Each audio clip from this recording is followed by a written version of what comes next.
আমি এই জন্যই ঘুরে বেড়াচ্ছি পুরো পশ্চিমবঙ্গ। এইবারে তৃণমূলের বিসর্জন অনিবার্য, তৃণমূলের বিসর্জন হবেই হবে। এবারে আমাদের সবাইকে এক ছাতার নিচে আসতে হবে। যদি কারোর সাথে কোনো মনোমালিন্য থাকে, কোনো বিদ্বেষ থাকে, তাকে আপনি পছন্দ না করতে পারেন, আমি হাত জোর করে আপনাদের রিকোয়েস্ট করছি, অনুরোধ করছি যে আপনারা অ্যাটলিস্ট ইলেকশন অবধি এসব কিছু ভুলে গিয়ে এক ছাতার নিতে চলে আসুন।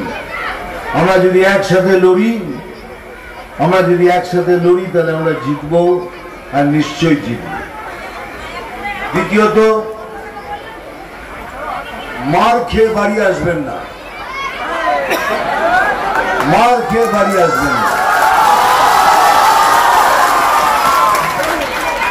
ওরা যেভাবে আপনার সাথে ব্যবহার করবে ঠিক সেইভাবে আমরাও তাদের সাথে সেই ব্যবহার করব।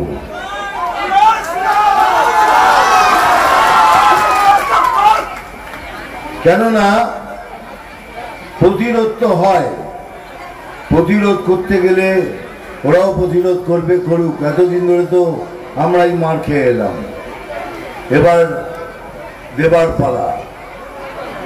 সেই জন্যই বলছি, যারা যেভাবে ব্যবহার করবে আমরা ঠিক সেইভাবে ব্যবহার করব। বুথে তারাই বসবেন যারা বিজেপিকে হৃদয়ে বসিয়ে রেখেছেন, তারাই বুথে বসবেন। বিজেপিকে হৃদয়ে বসিয়ে রেখেছেন তারাই শুধু বুথে বসবেন। দেখুন, উনি সিনেমা টিনেমা তো প্রচুর করেছেন, তো ওই জগতের মানুষ।